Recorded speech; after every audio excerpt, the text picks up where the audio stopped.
from Bilbao, we did a day trip to San Sebastian. We took the metro from where we were staying in the neighborhood of Algorta down to downtown Bilbao. There we caught a bus, and it was about an hour bus ride to San Sebastian. And we spent the day there, a long day. We got there 9 in the morning and didn't get back on the bus until 6 in the evening. But there was plenty to see and do. The whole city is central to this beach, La Concha.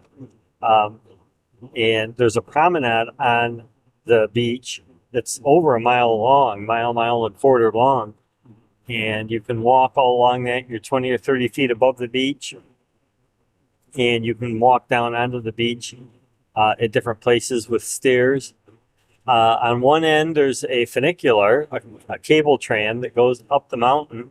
And from there, there's a little amusement park. We were there in June, and the water ride wasn't running. If you see that on some YouTube videos, I don't know what time of the year it is running, but it wasn't in June. But from there, you get this wonderful view of the ocean and the beach and the city. And we spent over an hour just on top taking in the views. And then we went down, walked back along the promenade. There's a little old town section there with some nice restaurants. And of course, the main type of food that you're looking for anywhere in the Basque region are pintxos. And you can, look ahead for some restaurant recommendations on the different travel sites, or you can just pop in and, see what offerings there are.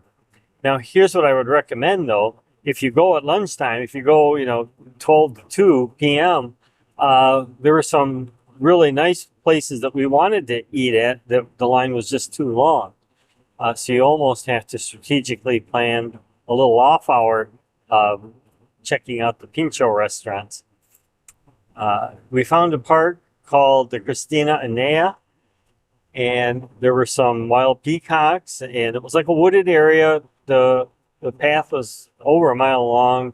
We spent 2 whole hours there just getting out of the heat of the day, walking these nice wooded paths and shaded areas. And that was a nice part, it's a little bit away from the beach, so you'd have to take a taxi there, but it's just a short taxi ride to get there, and definitely worth taking a break. And then we went back and visited the other beach in town before we got back on the bus and headed back to Bilbao and to our neighborhood in Algorta.